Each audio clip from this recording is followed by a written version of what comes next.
Okay, welcome back to No Excuses, and I'm going to talk about the books that I read last week. I actually read 2 books last week. One really seemed to take a long time, one just flew by, but that's the fun of them, and they were actually both really good reads.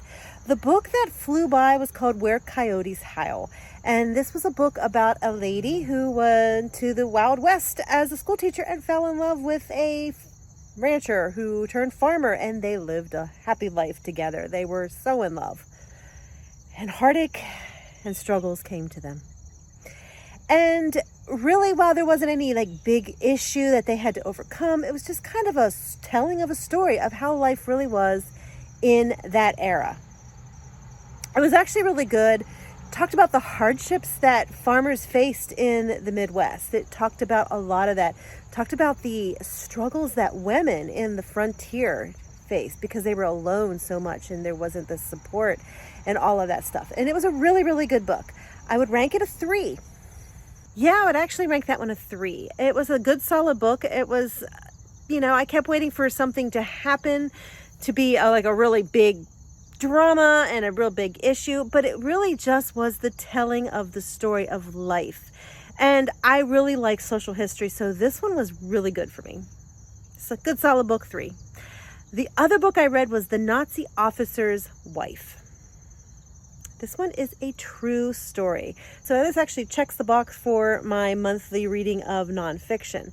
This is about a young Jewish lassie in the World War II era. And she actually had siblings and they were trying to get them out of the country. And she actually did not get out of the country. She stayed with her mom. And then she got sent away and she worked in work camps and she was living the life, and then she was on the run, hiding, because she knew that if she went out of hiding, that they would take her. And, they knew it wasn't good if you got taken.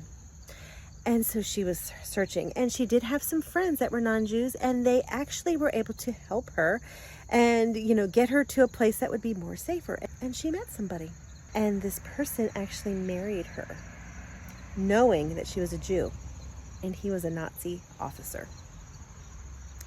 And thus carries on the story, and it's really good because it's very, very, very good, because here is a Jewish lady who is a Jewess who is living as an officer's wife in Germany.